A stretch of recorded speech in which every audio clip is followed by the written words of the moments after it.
Hello everyone, मैं हूं जयेश राजगुर और स्वागत है आप सभी का इस नए इंटरेस्टिंग यूट्यूब वीडियो में।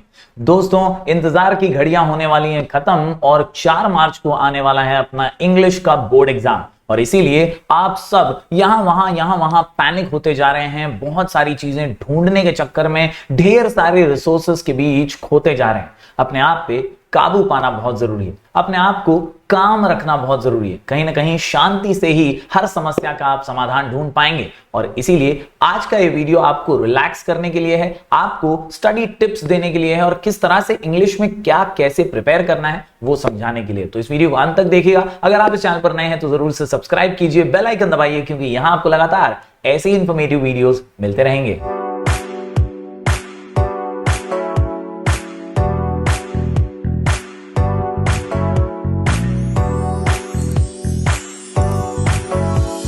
तो दोस्तों, जब बात करते हैं इंग्लिश की तो ये है distribution of marks as per the sections in the activity sheet. जो नया सिलेबस है उसकी एक्टिविटी शीट कुछ इस प्रकार की है और इस प्रकार का डिस्ट्रीब्यूशन है। यानी पहला होगा प्रोज सेक्शन, जहां पर पैसेजेस होंगे और ये पैसेजेस जो हैं वो 34 मार्क्स की एक्टिविटी कैरी करेंगे। ए से लेकर A1 से लेकर A6 A12 ऐसी अलग अलग एक्टिविटीज होंगी जिन्हें आपको सॉल्व करना है। क्वेश्चन 1 और 2 ये पैसेजेस का सेक्शन होगा। यहां पर दोस्तों आपके चैप्टर्स बहुत इंपॉर्टेंट रोल प्ले करेंगे। 34 मार्क्स के लिए ये प्रोज सेक्शन पूछा जाएगा। दोस्तों, इसके अलावा अगला सेक्शन है पोएट्री सेक्शन और ये 14 मार्क्स के लिए है, 14 मार्क्स कैरी करता है। इसके बाद आता है मार्क्स वसूलने वाला सेक्शन, नाम है इसका राइटिंग स्किल, जो कि 16 मार्क्स के लिए पूछा जाता है। और आखिर में आता है सेक्शन नंबर 4 जो है नॉवेल सेक्शन, ये 16 मार्क्स के लिए आता है। तो इस प्रकार से 80 मार्क्स का डिस्ट्रीब्यूशन है और ऐसे अलग अलग सेक्शंस आपको बोर्ड एग्जाम पेपर में दिखाई देने वाले। चलिए कुछ इंपॉर्टेंट बातें कर लेते हैं डिस्कस, जो कि आपको हर सेक्शन को क्रैक करते समय ध्यान रखनी है। दोस्तों, ये है कुछ इंपॉर्टेंट स्टडी टिप्स। आपने ये कई किताबों में पढ़े होंगे, लेकिन आज इसका महत्व आपको समझना ज्यादा जरूरी है। जनरल इंस्ट्रक्शन है boss, read each lesson as many times as you can. अभी टाइम कम है तो आपको थोड़ा सा रैपिड रीडिंग करते हुए, थोड़ा फास्ट काम करते हुए चीजों को समझने की कोशिश करनी होगी। आज के जमाने में वीडियोस एक ज्यादा आसान तरीका है जिससे आप लेसन्स की अंडरस्टैंडिंग कर सकते हैं और इंग्लिश के ढेर सारे वीडियोस YouTube पर अवेलेबल हैं, जिसके जरिए आप चैप्टर की एक सिनॉप्सिस, एक समरी तो आसानी से गेन कर सकते हैं। Study all the questions given in the text books, though the wording of the activities in board activity sheet may be different, the content will definitely be based on textbook। तो यहां पर एक राहत की सांस लीजिए, जो कंटेंट होगा वो टेक्स्ट बुक बेस्ड ही होगा। थोड़ा वर्डिंग्स इधर उधर हो सकता है, अलग हो सकता है, लेकिन सब कुछ टेक्स्ट बुक का ही होने वाला है। बात करूं दोस्तों प्रोज सेक्शन की, तो क्वेश्चन 1 और 2 ये प्रोज सेक्शन में आता है।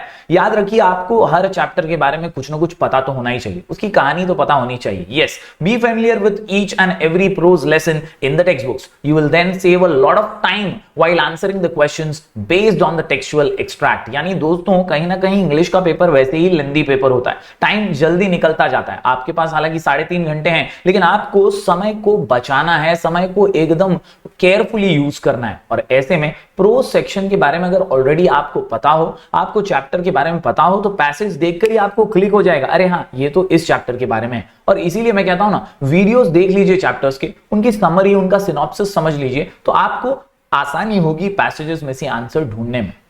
हालांकि अगर आपको ऐसा लगता है कि नहीं यार सारे कहां करने बैठूंगा, तो दोस्तों हर पैसेज को अनसीन पैसेज समझ लीजिए और उसी के हिसाब से सॉल्व कर दीजिए। लेकिन मेरा एडवाइस है कि एक बार आपको हर चैप्टर का सिनॉप्सिस समरी देख ही लेना चाहिए। दोस्तों, दूसरी बात, solve all the questions given after every lesson under brainstorming as well as the questions in blue side panels on every page. These will include comprehension and language study। तो कहीं ना कहीं ग्रामर और वोकैबुलरी जो है ना, वो भी उधर ही छुपा हुआ होता है। जी हाँ, वहीं पे छुपा हुआ है ब्लू कलर के डब्बों में, बाल भारती की बुक में। तो आप जरूर उनको भी ध्यान रखिए और उनको भी पढ़िए। हालांकि कई पीडीएफ्स अवेलेबल हैं हमारे टेलीग्राम पे, जहां से आपको ये वोकैबुलरी और ग्रामर के क्वेश्चंस जो हैं प्रोज सेक्शन से जुड़े हुए मिल जाएंगे। दोस्तों, prepare yourself for comprehension and summary of non textual passages. यानी जो अनसीन पैसेजेस होते हैं ना, उसके अंदर जो समरी राइटिंग वगैरह है या कॉम्प्रिहेंशन है, उसकी तैयारी पहले से कीजिए। कोई भी एक रैंडम पैसेज उठाइए और उसका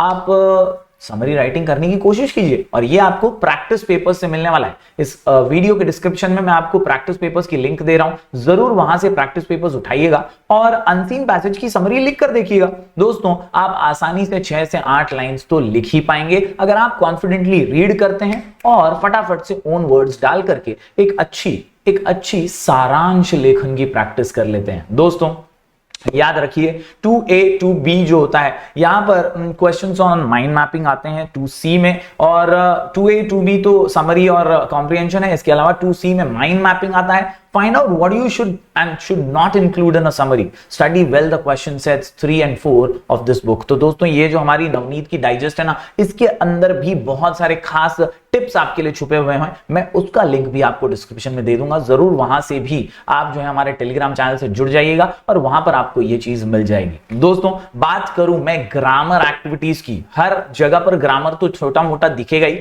आपको बेसिक ग्रामर पे ज्यादा फोकस करना है। कुछ एकदम हार्ड एंड फास्ट और नया करने मत जाना, रिलैक्स रहना। जो बेसिक ग्रामर अपन 9-10 से करते आ रहे हैं ना, वो वाला ग्रामर भी बार बार प्रैक्टिस करोगे तो भी काम फिट मामला हिट हो जाएगा। दोस्तों use no sooner than, add a question tag, remove too, use unless, ऐसी चीजें, चेंज द डिग्री, वॉइस, ये जो बेसिक वाले ग्रामर है जो आप पहले से करते आ रहे हैं ना, बस उन्हीं की 2-3 बार प्रैक्टिस कर लीजिए। प्रैक्टिस पेपर्स में भी आपको नजर आएंगे ये सिंपल वाले ग्रामर क्वेश्चंस। इसके अलावा study simple, compound and complex sentences, clauses, the different tenses, infinitives, participles and gerunds. इसके अलावा दोस्तों learn how to change direct speech into indirect speech, क्योंकि ये 1-2 मार्क्स के लिए तो जरूर आएगा। The usage of prepositions, adverbs, articles etc. अब ये इतना सारा ग्रामर आपको लग रहा होगा, लेकिन चुटकियों में हो जाएगा बॉस। 2-2, 3-3 अगर आप पीडीएफ्स उठाएं तो प्रैक्टिस पेपर्स के अंदर ही आपको इसके 4-4, 5-5 सवाल मिल जाएंगे, जिसकी प्रैक्टिस करके आप आसानी से ग्रामर में अपना हाथ साफ कर सकते हैं। देखिए कभी ऐसा मत सोचिए कि ग्रामर आपको आता नहीं। हमेशा जब आप प्रैक्टिस पेपर उठा के गेस वर्क से भी ग्रामर सॉल्व करेंगे ना, आप 70% ऑफ टाइम करेक्ट ही आएंगे। ये मेरा चैलेंज है। जी हाँ दोस्तों, आपको गेस वर्क के साथ प्रैक्टिस करनी चाहिए तो आप और बेहतर हो पाएंगे। Yes, refer to past activity sheets to get an idea. जैसा कि मैंने कहा, आप इसमें फुल मार्क्स हासिल कर सकते हैं ग्रामर के अंदर। ये इतने सिंपल और बेसिक लेवल के क्वेश्चंस होंगे कि आप इसमें फुल मार्क्स हासिल कर पाएंगे। बात करूं दोस्तों अगले सेक्शन की, तो ये यहां पर वंस अगेन क्वेश्चन 1 का A6 और 2 का A6 मैं बता रहा हूं, जहां पर आपको वोकैबुलरी एक्टिविटीज दी होंगी टेक्स्ट बुक की, जहां पर आपको meaning of the words and phrases जो है उसको पहचान कर एक्सप्लेन करना है। इसके अलावा आपको नाउन, वर्ब्स, एडजेक्टिव्स, एडवर्ब्स जैसी चीजों का एक प्रैक्टिस सेशन जरूरी है। इसके अलावा एंटोनिम्स यानी सिनोनिम और एंटोनिम्स यानी ऑपोजिट वर्ड्स वगैरह की प्रैक्टिस कीजिए। और इसके लिए भी आप पास्ट एक्टिविटी शीट्स यानी पास्ट पेपर्स देख लेंगे, प्रैक्टिस पेपर्स देख लेंगे तो आपका काम हो जाएगा। दोस्तों पोएट्री के बारे में बात करूं तो एक कॉमन सा सवाल आता है कि सर अप्रिसिएशन कैसा, सर अप्रिसिएशन कैसा। तो भाई पोएट्री मार्क्स वसूलने वाला सेक्शन है। यहां पर 14 मार्क्स में से आप गारंटी 10-12 मार्क्स स्कोर कर सकते हो। Yes, while studying the poems mark out the figures of speech and rhyme schemes. पहले रीडिंग में ही मार्किंग कर लेने का कि फिगर ऑफ स्पीच इसमें कौन सा है और राइम स्कीम्स कौन सा है, और उसको याद रखने की कोशिश करने का। This will make it easier and save time while answering the activity sheet. सभी के सभी पोएम्स का अप्रिसिएशन हमारे टेलीग्राम चैनल पर आ गया है, तो आप जरूर फटाफट से, लिंक डिस्क्रिप्शन में है, वहां से जुड़ जाइएगा तो आपको सारे पोएम के अप्रिसिएशन एक ही जगह पर मिल जाएंगे। दोस्तों अपने शॉर्ट पोएम्स खुद अपने अंदर के कलाकार को जगाइए और छोटे मोटी पोएम्स लिखने की, 2-4 लाइंस की पोएम लिखने की प्रैक्टिस कीजिए, क्योंकि ये आपको मदद करेंगे A5 सॉल्व करने में। एक्टिविटी 5 जो होता है यहां पर, उसमें आपको खुद 2-4 लाइन की पोएम बनाने को कही जाती है। तो क्वेश्चन नंबर 3 A5 हो, क्वेश्चन 3B है, it is the writing of appreciation 3B। और यहां पर दोस्तों आपको टेक्सचुअल पोएम के एक्सट्रैक्ट दिए होंगे। आपको बेसिक तरीके से क्वेश्चंस को क्विकली आंसर करने के लिए इंस्ट्रक्शंस के आधार पर अप्रिसिएशन लिखना है। दोस्तों कैसे अप्रिसिएशन लिखना है ये एक सवाल आता है, तो एक सैंपल है यहां पर, आप देख सकते हैं। जो बेसिक पॉइंटर्स हैं उनके बारे में 2-2 लाइंस लिखनी है। जो पॉइंटर्स हैं उसके बारे में 2-2 लाइंस लिखो, फिर वो पैराग्राफ में लिखो या ऐसे प्रेजेंट करो, it is all up to you. लेकिन हर पॉइंटर में 2 लाइन लिखना नेसेसरी है। About poem, poet and title, the theme of the poem, poetic style, language and poetic devices, special features क्या हैं, मैसेज, वैल्यू और मॉरल्स क्या आपको इसमें से समझ में आए हैं, और आपका ओन ओपिनियन, स्वमत जिसे हम कहते हैं, पर्सनल ओपिनियन जिसे हम कहते हैं, वो आपको यहां पर देना होगा। तो इतना आपको मार्क्स देने के लिए काफी होगा। ज्यादा लोड लीजिए मत कि सर पैराग्राफ में लिखूं कि पॉइंट में लिखूं, इतना सोचता कोई नहीं है भाई। आपको रिलैक्स होना है और याद रखना है हर पॉइंटर में मुझे 2 से 3 लाइन लिख देनी है, बस मेरा काम खत्म हो जाता है। इस प्रकार दोस्तों हम पहुंच चुके हैं आखिरी सेक्शन पर। तो ये है हमारा नॉवेल सेक्शन, और यहां पर दोस्तों ऑलरेडी मेरा अनअकैडमी सेशन जो था उसमें भी मैंने नॉवेल सेक्शन को डिस्कस किया। साथ ही साथ नॉवेल सेक्शन की अगर मैं टिप्स आपको दूं तो भाई आपको याद रखना है कि 4-4 मार्क्स के लिए सभी नॉवेल्स आपको पूछे ही जाने वाले हैं। यहां पर कोई पैसेज वगैरह नहीं होगा, तो आपको स्टोरीज जो है वो समझ लेनी है, कैरेक्टर्स के बारे में जानकारी रखनी है,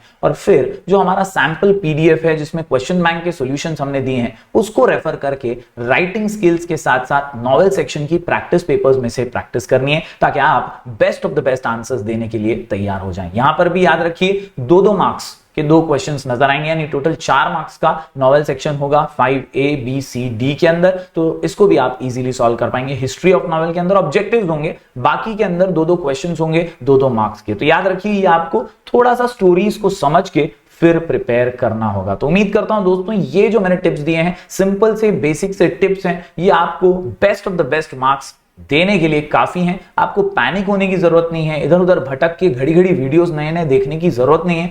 देखिए याद रखिए बूफे डिनर जैसा बहुत सारा खाना लेके भी मतलब नहीं है, बहुत सारा खाना लेके कुछ मतलब नहीं। जितना खा सको उतना ही काफी है। और याद रखो कि रिसोर्सेज जमा करने से पढ़ाई नहीं होती, याद रखो रिसोर्सेज को यूज करने से पढ़ाई होगी। तो ये जो टिप्स दिए हैं इनको यूज करना शुरू करो, आज ही से शुरू करो, और जिद्दी बन जाओ थोड़े से। टारगेट को पूरे किए बिना सोना ही नहीं है। ऐसी जिद जब लेकर आ जाओगे तो आप इंग्लिश क्या कोई भी पेपर हो उसे क्रैक कर लोगे। उम्मीद करता हूं दोस्तों आपको ये सारी बातें समझ में आई होंगी। लिंक डिस्क्रिप्शन में है, आप वहां से जो है सारे पीडीएफ हासिल कर लेंगे हमारे टेलीग्राम ग्रुप के अंदर, और टेलीग्राम ग्रुप का नाम है स्काई एजुकेशन ऑफिशियल। ढेर सारे स्टूडेंट्स इसका फायदा उठा रहे हैं, आप भी जरूर जुड़ जाइए, क्योंकि यहां पर बेहतरीन से बेहतरीन रिसोर्सेज हर सब्जेक्ट के हम लगातार डालते रहते हैं। तो जरूर जुड़ जाइएगा दोस्तों। साथ ही साथ अकेडमी पर हमारी एक मैराथन सीरीज चल रही है, मैराथन इंग्लिश क्लास 12th की, जिसका पहला लेक्चर 1 मार्च को कमेंस हो चुका है, और जबरदस्त रिस्पॉन्स भी आया स्टूडेंट्स का।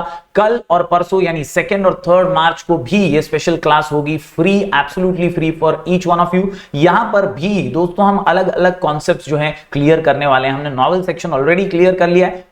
कल से जो है हम राइटिंग स्किल्स और ग्रामर के ऊपर मेहनत करने वाले हैं। तो कल का वीडियो, कल का लाइव सेशन जो होगा अनअकैडमी पे 2:30 बजे होगा, 2:30 को। लिंक डिस्क्रिप्शन में आपको मिल जाएगी, वहां से आप जुड़ सकते हैं। राइटिंग स्किल्स के एग्जांपल्स, राइटिंग स्किल्स को कैसे लिखना है और कैसे पूरे मार्क्स राइटिंग स्किल्स में लाने हैं, वो जानने के लिए आप अनअकैडमी पे जुड़ जाइएगा at 2:30 PM। और दोस्तों अनलॉक कोड है JR10। Let's crack it on Unacademy absolutely free. उम्मीद करता हूं आपको सारे टिप्स समझ आए होंगे। जरूर जरूर जरूर हमारी डिजिटल फैमिली का हिस्सा बनिएगा। यहां पर हम रेगुलर अपडेट्स और इंपॉर्टेंट इंफॉर्मेशन आपको देते रहते हैं। स्काई एजुकेशन ऑफिशियल ये टेलीग्राम चैनल है हमारा। इसके अलावा हमारा ऐप स्काई एजुकेशन भी प्ले स्टोर से आप डाउनलोड कर सकते हैं। और कोई भी डाउट हो तो राजगौर जयश्री, मैं आपको इंस्टाग्राम पे भी मिल जाऊंगा, आप वहां पर मुझे डीएम कर सकते हैं। तो मिलते हैं फिर एक बार कुछ और ऐसे ही वीडियोस के साथ। तब तक के लिए do like, share and subscribe. All the best.